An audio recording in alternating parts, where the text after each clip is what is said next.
felizmente, de salud y del alma también, por suerte. Por usted no pasan los años. Bueno, los que tenemos un pacto con el diablo tenemos ese privilegio. Bueno, el caso de la familia Yerovi es el caso de un curioso, extraño y extraordinario, en tanto más allá de lo ordinario, caso de un linaje de escritores que a la fecha ya se extiende hasta por 4 generaciones, ¿no? No, es que hay que considerar que lectores de monos y monadas hay de todas las edades, pues. Me dicen Leonidas, porque me confunden con mi padre o con mi abuelo. Le suena más familiar apelarme como Leonidas. Más bien de 40 años para abajo, por decirlo de alguna manera, los menores me dicen Nicolás, ¿no? Yo mismo, en mis documentos registrados ante el Estado peruano, yo soy Leonidas Yerovi también. Lo que ocurre es que yo empecé a publicar desde muy chico. Entonces decidí utilizar mi segundo nombre para distinguirme de lo que había hecho mi padre y lo que había hecho mi abuelo. Bueno, ha sido todo eso, menos suplemento de un diario, porque el diario venía de regalo, con monos y monadas. Cualquiera podía hacer un diario, pero monos y monadas no. ¿Qué eran monos y monadas y de dónde nace el nombre monos y monadas? Pues Monos y monadas aparece por primera vez el 30 de diciembre de 1905, dirigida por mi abuelo Leonidas N. Yerovi, Leonidas Nicolás Yerovi. En esa época se estilaba utilizar la inicial del segundo nombre. Y por Julio Málaga Grenet, el gran caricaturista y artista gráfico arequipeño. Entonces mi abuelo tenía 23 años y Málaga tenía 19. Esta publicación, como lo dice desde su primer editorial, aspiraba a entretener a sus autores y a divertir al público. No obstante, una edición de 10.000 ejemplares para una Lima de 120.000 habitantes era realmente ambiciosa. Se agotó. Y desde entonces no dejó de agotarse. A lo largo de 117 años que ya tiene de existencia, constituyéndose la publicación satírica de más larga vida en todo el ámbito de lengua española. A inicios del siglo XX, los dibujos, hechos a mano alzada y a volapié, por los artistas eran denominados monos. Entonces se hacía una caricatura, un dibujo, rápidamente, repentinamente, y a ello se le denominaba hacer un mono. Y las monadas eran las gracias, las ocurrencias, las chirigotas, las bromas que se le ocurrían a los escritores satíricos, ironistas. De allí viene monos y monadas.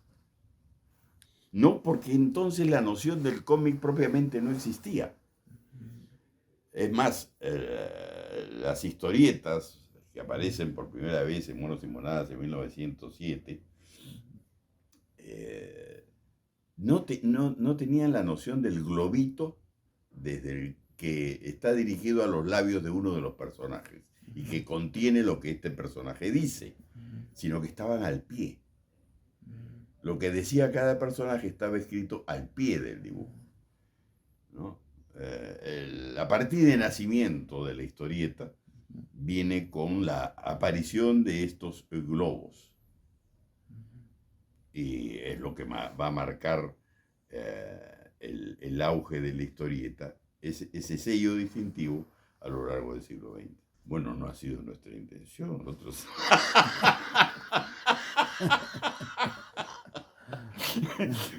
nunca nos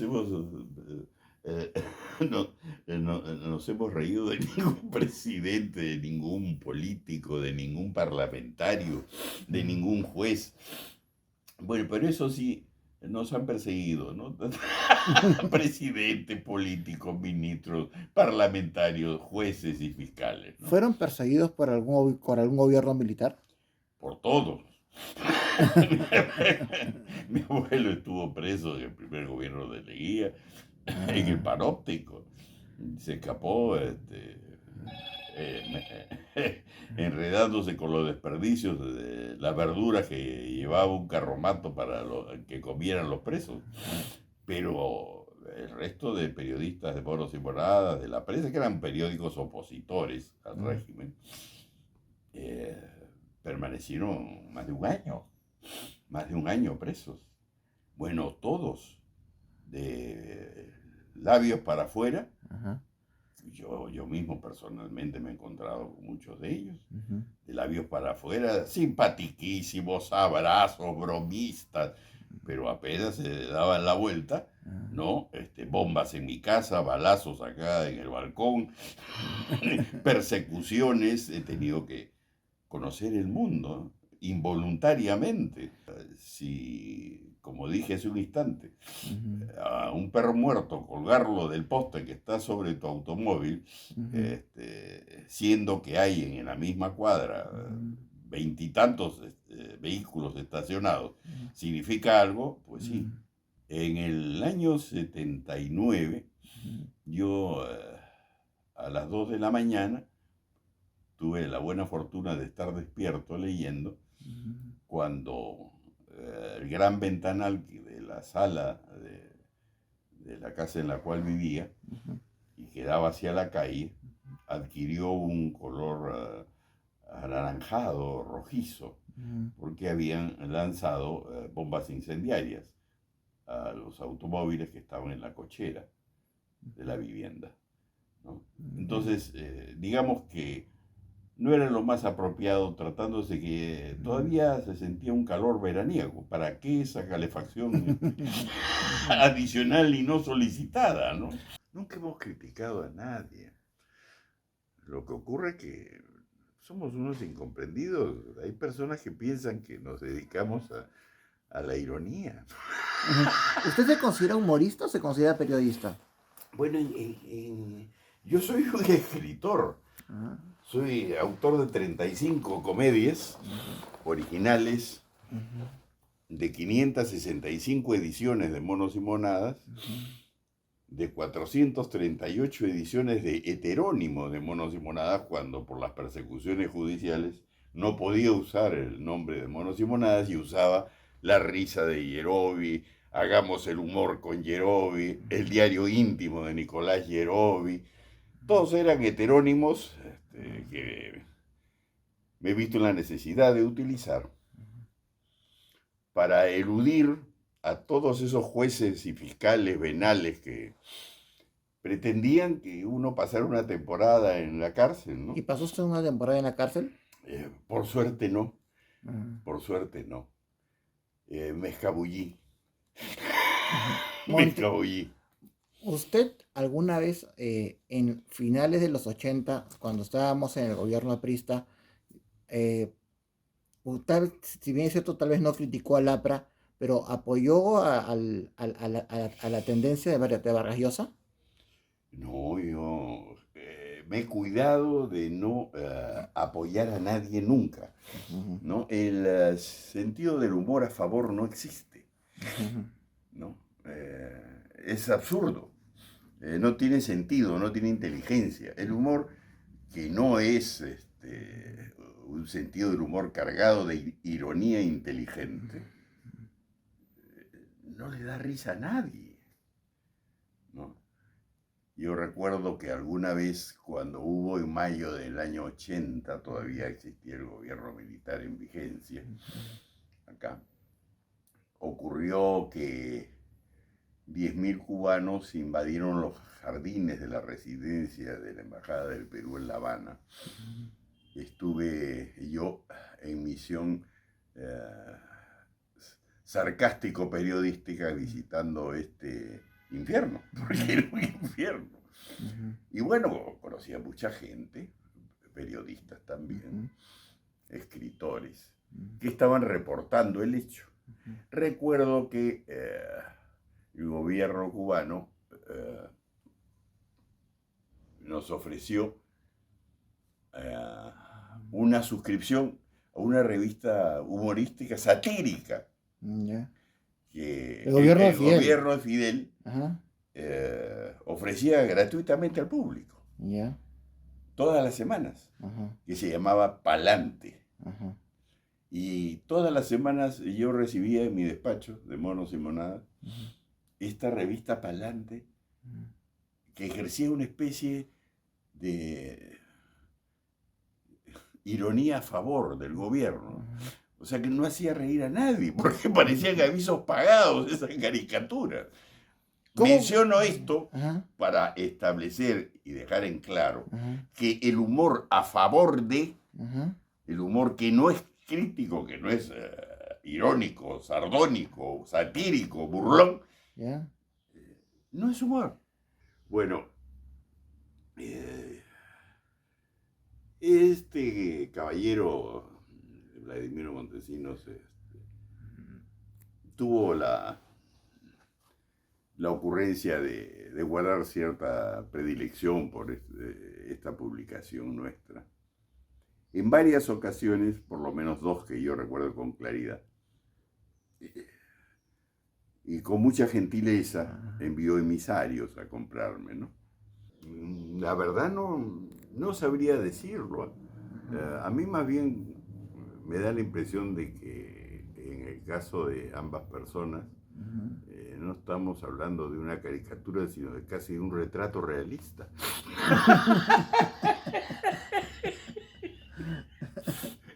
Cuidado que ahora nos van a criticar por decir eso, ¿eh? No, la gente no critica, es de muy buena índole. Bueno, una cosa es la parodia, la imitación, y otra cosa es la creación, ¿no? Quizás en la sátira impresa, la caricatura, el dibujo, esté cerca de lo que es imitar una voz o un ademán en la televisión o el cine de un personaje.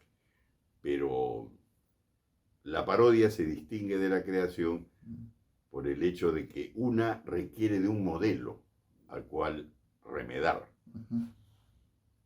La otra requiere solamente de ingenio. La ironía es un privilegio de la inteligencia. Quien no tiene inteligencia no puede entender la ironía. Y esas simplezas, ¿no? Esos recursos primitivos, ¿no? Están bastante lejos de constituir una ironía, ¿no? No sé si al periodismo. Yo creo que nuestras vidas las han cambiado de manera radical. En este momento,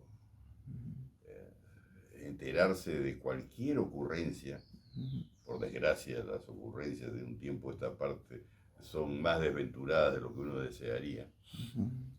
Bueno, no puedo entender que sea motivo de crítica el hecho de que alguien se ufane de ser un campesino y de ser un maestro rural.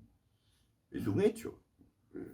Ha llegado a ser presidente. Es un hecho que esta persona ha sido alguien que ha vivido de cultivar la tierra y de enseñar en una escuela del campo, ¿no?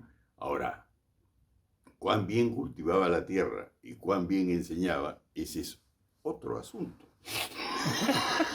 Sí. Y también el del buen gusto y el sentido del humor nacionales que nos han permitido sobrevivir a todos nuestros gobiernos. En 201 años de república, los mejores gobiernos que hemos tenido son aquellos que han durado poco. Para terminar, no sé, un mensaje a los nuevos periodistas, a los que quieren ser comediantes, humoristas, o simplemente hacer un cómic y venderlo. ¿Cuál es el consejo? Que se dediquen a otra cosa.